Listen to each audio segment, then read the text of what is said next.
Hai, selamat datang di channel alur cerita film Mega Kreasi. Pada episode kali ini, saya akan membawakan sebuah alur cerita film yang berjudul Monster Hunter, yang dirilis pada tahun 2020 lalu. Monster Hunter adalah film monster tahun 2020 yang ditulis, disutradarai, dan diproduksi oleh Paul W.S. Anderson. Berdasarkan seri video game berjudul sama karya Capcom. Film ini dibintangi oleh Milla Jovovich dalam penampilan kelimanya, bersama Anderson sebagai sutradara, dan dirinya sebagai aktor utama. Pemeran lainnya termasuk Tony Ya, Tip Harris, Megan Good, Diego Boneta, Josh Helman, Jin Ao-young, dan Ron Perlman. Film ini mengikuti Artemis, Jovovich, dan tentara setianya ketika mereka dipindahkan ke dunia baru, di mana mereka terlibat dalam pertempuran untuk bertahan hidup melawan monster besar dengan kekuatan luar biasa. Jangan lupa hidupkan rokok, seduh kopi kalian, dan tidak usah berlama-lama lagi. Langsung saja kita masuk ke dalam alur cerita film Monster Hunter.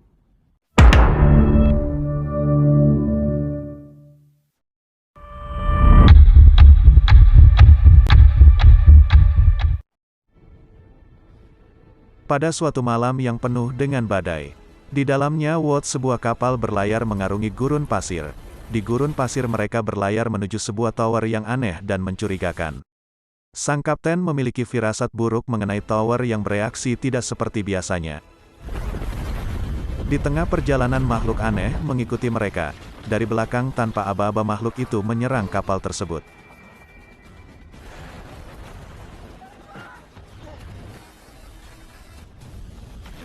Itu adalah tiap luas monster yang selalu bersembunyi dari balik tumpukan pasir. Serangan Diablos menyulitkan para awak kapal tersebut hingga akhirnya salah satu pemuda awak kapal terjatuh dan akhirnya tertinggal dari rombongan di bumi. Pasukan pengaman PBB melakukan misi pencarian tim Bravo yang hilang. Di tengah-tengah lembah berbatu, pasukan itu dipimpin oleh Kapten Natalie. Sepanjang jalan mereka melewati batu-batu prasasti aneh yang berjajar di pinggir jalan. Mereka menemukan jejak aneh peninggalan pasukan tim Bravo. Setelah ditelusuri di tengah jalan cecak itu menghilang begitu saja. Mereka pun kebingungan. Dari jauh Natalie melihat badai aneh yang tiba-tiba muncul di hadapan mereka. Mereka pun memutuskan untuk putar balik. Ternyata, badai itu begitu cepat, hingga membuat pasukan itu tidak mampu menghindarinya. Mereka pun masuk. Badai-badai itu sangat kuat. Petir-petir menyambar di sekitar mereka. Petir itu mengenai prasasti-prasasti di pinggir jalan. Dan tiba-tiba, pasukan itu seperti terjatuh di dalam jurang. Kendaraan yang mereka kendarai berguling dan meluncur. Beberapa saat kemudian, secara aneh dan ajaib, badai yang tadi menyerang mereka hilang begitu saja. Dan mereka tidak melihat ada jurang di dekat sana. Dari jauh, terlihat sebuah tower yang selalu dilingkupi awan hitam. Kendaraan yang mereka naiki tidak mengalami kerusakan parah, dan masih berfungsi. Namun alat komunikasi secara aneh tidak bisa digunakan. Salah satu prajurit memeriksa sekitar dan menemukan sesuatu yang mencengangkan.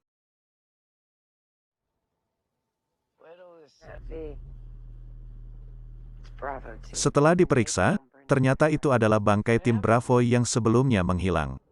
Terlihat pemandangan mengerikan. Semua pasukan tim Bravo hangus terbakar. Sesuatu yang aneh dan sangatlah panas, sampai-sampai pasir di sekitar mereka meleleh dan menjadi serpihan kaca. Yang lebih aneh lagi, tidak ada jejak serangan musuh di sekitar mereka. Mereka pun kebingungan, siapa yang telah menyerang pasukan ini. Mereka kemudian kembali melanjutkan perjalanan untuk mencari tahu. Dari jauh, seorang pemuda yang sebelumnya terdampar melihat rombongan pasukan itu.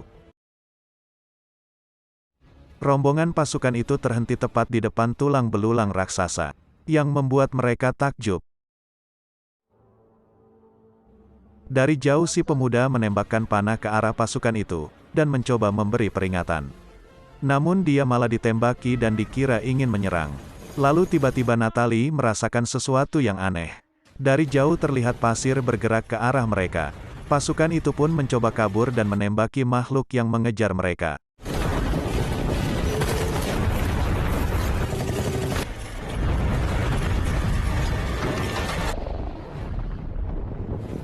Namun sia-sia, itu adalah Lemos. Diablos menyerang mereka dan membuat salah satu kendaraan terbalik. Pasukan itu mencoba menembak GTA Blues namun sepertinya dia proses total. Salah satu prajurit mencoba menembakkan rudal. Namun Diablos keburu menyeruduk mobil itu hingga terlempar. Tiba-tiba dari belakang, salah satu tertutup tanduk Diablos. Di sisa-sisa akhir hidupnya, prajurit itu melemparkan granat ke arah Diablos. Akibat ledakan granat sejenak, membuat Diablos melemah. Melihat kesempatan itu para prajurit yang tersisa kabur menuju bebatuan di dekat mereka. Dari jauh sang pemuda mencoba membantu dengan menembakkan panah bom ke arah Diablos.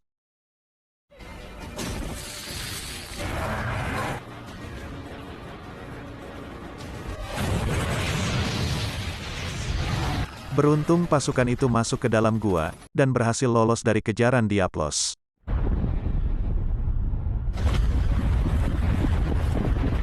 Malam harinya, di tengah kepanikan, Natalie mencoba menenangkan anak buahnya. Lalu tiba-tiba dari belakang, sesuatu menyerangnya. Itu adalah laba-laba raksasa. Natalie pun tidak sadarkan diri, dan detak jantung yang tidak terdeteksi. Menyadari tidak ada yang bisa mereka perbuat lagi, para pasukan itu pun pergi meninggalkan jasad Natalie. Mereka mencoba menyelamatkan diri. Mereka dikepung oleh puluhan laba-laba raksasa. Satu persatu pasukan ditangkap oleh monster laba-laba.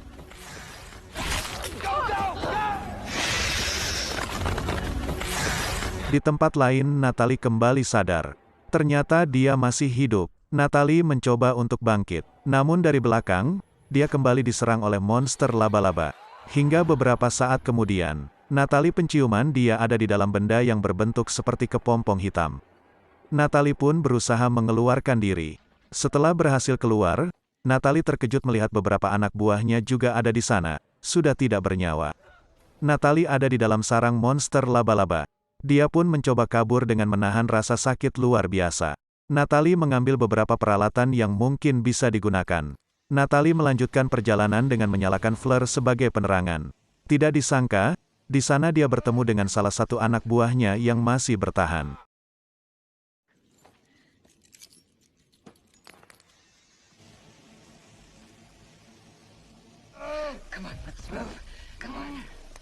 Natalie mencoba memaparkannya anak buahnya yang kesakitan itu. Di depan mereka terlihat cahaya. Sedikit lagi mereka bisa keluar. Tiba-tiba di belakang mereka, muncul monster laba-laba yang mengejar anak buah Natalie. Natalie membuka baju dan keluar puluhan laba-laba kecil dari dalam tubuhnya. Dia pun menyuruh Natalie untuk kabur. Biar dia yang menjadi umpan Natalie, lalu membakar monster itu dan kemudian berlari keluar dari lubang. Kaki Natalie sempat tertarik. Pramudia melempar peluru yang biasa mempan ke arah monster tersebut.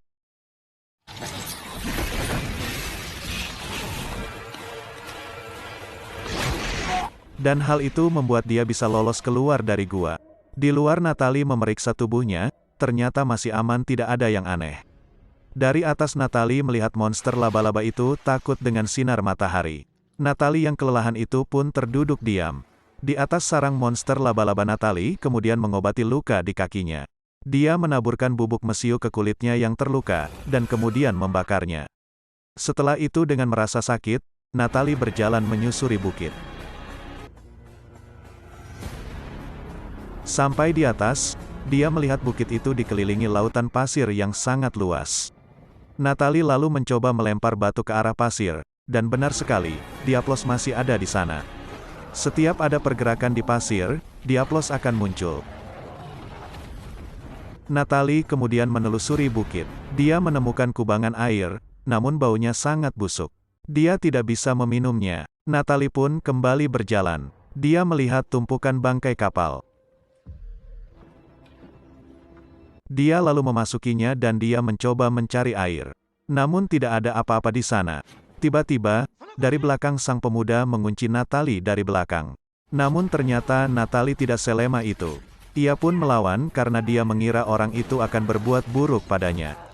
Mereka berdua pun bertarung. Si pemuda sempat terluka di dadanya. Namun dia berhasil melumpuhkan Natalie. Pemuda itu mengikat Natalie dan segera membawanya ke tempat persembunyian. Karena sebentar lagi monster laba-laba atau yang dia sebut Narkela akan keluar dari sarang di dalam tempat persembunyiannya. Pemuda itu mengambil air tetesan embun untuk minum, dan lumut untuk dimakan.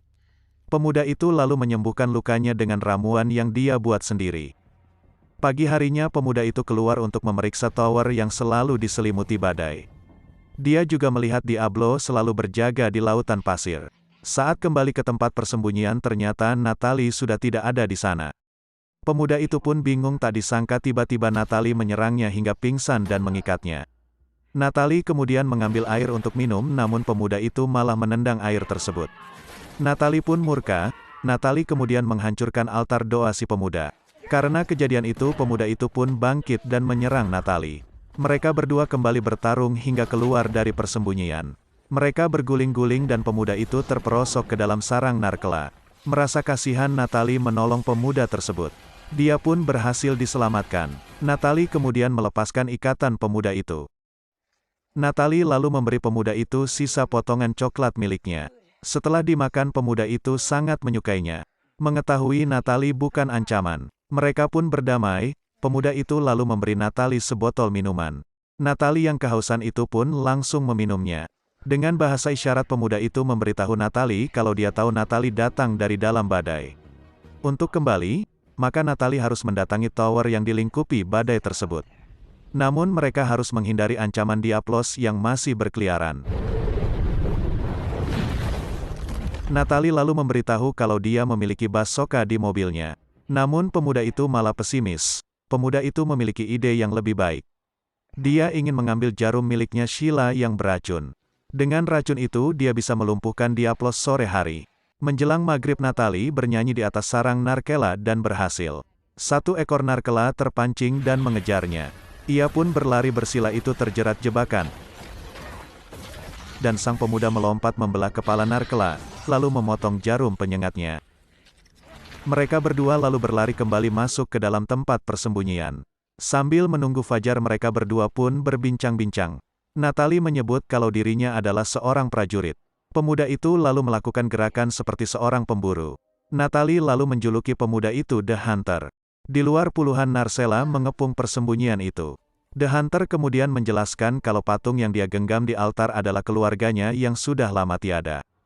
Karena desanya dulu diserang monster yang bernama Ratalos. Pagi harinya The Hunter mengambil racun di bagian tubuh narkela yang didapat sebelumnya lalu meletakkan di panah miliknya. Mereka mempersiapkan peralatan untuk mengelabuhi Diablos. Natalie lalu berlatih menggunakan berbagai persenjataan yang ada di kapal itu. Natalie berlatih menggunakan dual blade bersama The Hunter. Natalie terkejut karena dual blade bisa mengeluarkan percikan api.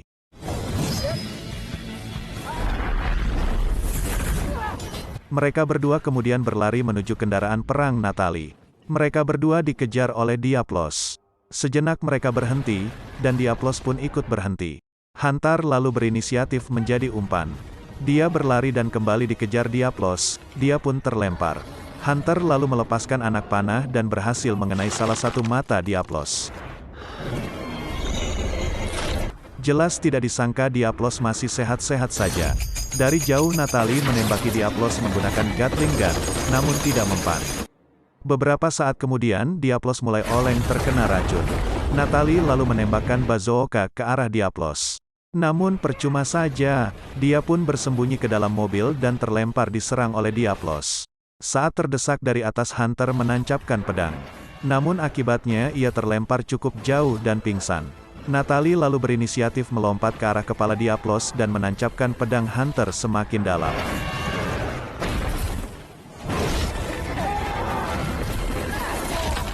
Hal ini berhasil membuat Diablos tumbang. Diablos pun berhasil dikalahkan. Natalie lalu menemui The Hunter yang pingsan tidak sadarkan diri. Dia lalu mengambil sebagian kulit Diablos dan digunakan untuk menarik tubuh si Hunter. Dia menariknya hingga malam hari. Di tengah malam badai pasir pun datang. Natalie lalu memasang sebuah tenda dan di dalamnya dia mencoba mengobati luka si Hunter menggunakan peralatan yang ia miliki. Pagi harinya Natalie bangun dan keluar dari tumpukan pasir. Natalie mengecek kondisi si Hunter, dan tiba-tiba si Hunter kembali siuman. Mereka berdua lalu melanjutkan perjalanan. Mereka berdua terus berjalan melintasi gurun pasir yang luas hingga akhirnya mereka berdua memasuki sebuah oase di seberang danau. Natalie takjub melihat pemandangan kawanan Apkeros sedang minum. Saat Natalie akan mengambil air, dia dikejutkan dengan kemunculan seekor monster. Beruntung si Hunter langsung menebas monster itu hingga tewas.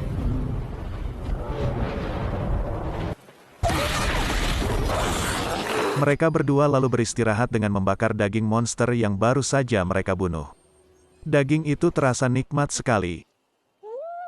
Malam harinya saat Natalie sedang tertidur di atas mereka terlihat sekali bat monster berbentuk naga terbang melintas. Mereka lalu melihat pemandangan mengerikan api berkobar di mana-mana. Itu adalah Rathalos. Tidak disangka api itu membuat kawanan Apkeros berlarian ke arah mereka. Mereka pun kabur dan berusaha menghindar. Tiba-tiba dari atas satu orang datang mengayunkan Vlad dan berhasil menyingkirkan Apkeros.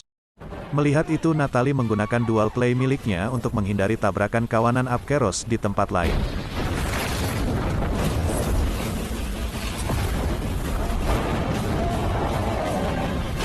Si Hunter berlari hingga tebing. Dia lalu diselamatkan oleh seorang wanita teman satu kapalnya. Setelah kawanan Apkeros itu pergi, Natalie mencoba berterima kasih. Namun pria di depannya itu malah memukulnya hingga pingsan. Natalie kemudian terbangun di dalam sebuah kapal. Beberapa orang mencoba mengganggunya namun si Hunter datang dan menyuruh orang-orang itu pergi. Natalie lalu membuka lubang ventilasi di bawahnya dan memasukinya.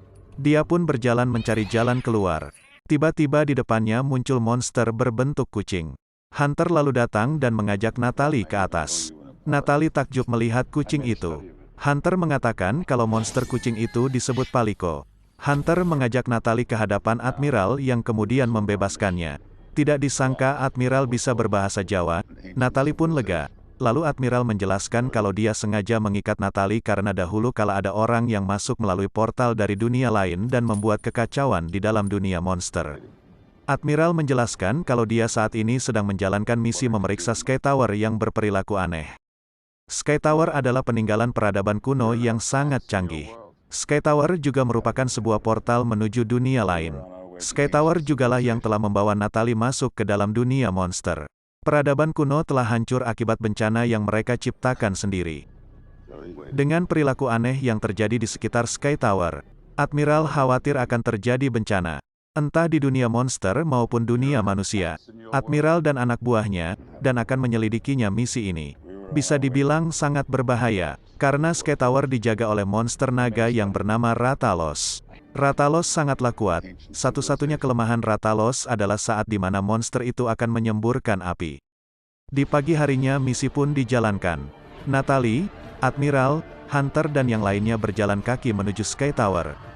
Mereka menaiki gunung yang terjal melewati perbukitan dan lembah.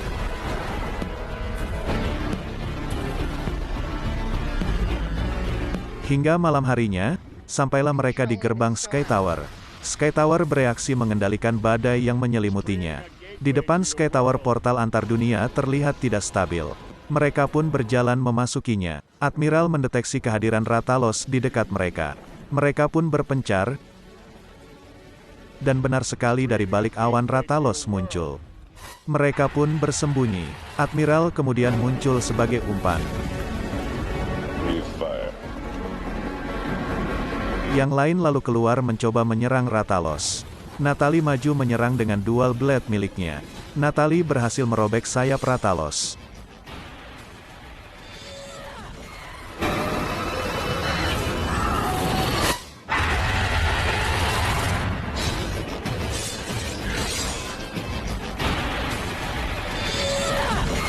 Di tengah-tengah pertempuran, portal dua dunia pun terbuka. Saat Rathalos menyemburkan api, Natalie melompat ke dalam jurang. Dia pun masuk ke dalam portal, Natalie kembali ke bumi Natalie. Kemudian di tengah-tengah lembah bebatuan dia didekati oleh sekumpulan tentara yang sedang mencarinya. Dia pun diselamatkan dan dibawa masuk ke dalam helikopter. Beberapa saat setelah helikopter itu lepas landas, di depan mereka sebuah portal muncul dan Rathalos keluar dari dalamnya. Rathalos menembus portal masuk ke dalam dunia manusia. Makhluk itu menyerang helikopter yang dikendarai Natalie. Helikopter itu pun terpaksa mendarat dengan darurat. Beberapa pasukan bersenjata berat dan juga menembaki Rathalos, namun tidak mempan. Rathalos menyemburkan api ke arah kendaraan perang, memporak-porandakan semua pasukan militer yang ada di sana. Rathalos memakan anggota militer bagaikan cemilan. Rathalos menghancurkan helikopter yang menyerangnya, hingga pesawat induk militer pun dengan mudah dihancurkan oleh keganasan Rathalos. Natalie berhasil selamat dan keluar dari helikopter yang hancur. Dia pun berlari maju dan melompat. Natalie kembali berhasil merobek sayap Rathalos. Di saat Rathalos membuka mulut, Natalie Imlek melempar bom ke arah mulutnya, dan bom itu pun meledak di dalam tenggorokan Rathalos. Rathalos pun akhirnya tumbang. Namun tiba-tiba monster itu kembali bangkit, dia belum mati. Di saat Natalie mulai terdesak, dari jauh Hunter menembaki Rathalos dengan panah bom. Akhirnya Rathalos benar-benar tumbang. Hunter datang ke bumi, karena ingin menyelamatkan Natalie. Dia mengajak Admiral masuk ke dalam portal Admiral lalu menjelaskan dia tidak ingin monster dari dunia monster mengamuk di bumi. Beberapa saat kemudian tidak disangka dari jauh portal kembali terbuka. Dari dalam portal terlihat monster naga lain terbang ke arah mereka. Itu adalah Gorema. Natalie mengajak yang lain kembali masuk untuk menghancurkan portal Sky Tower selama-lamanya. Mereka bertiga lalu maju bersama-sama menghadapi Gorema. Mereka memancing Gorema kembali masuk ke dalam dunia monster. Di tengah-tengah pertarungan dari atas sesosok misterius memperhatikan pertarungan tersebut. Kaliko lalu datang membantu pertempuran. Dan berakhirlah alur cerita film Monster Hunter ini guys. Semoga kalian terhibur. Seperti biasa jangan lupa follow semua media sosial kami, supaya kalian tidak ketinggalan video terbaru kami. Tulis kritik dan saran kalian di kolom komentar, dan sampai jumpa di konten kami berikutnya.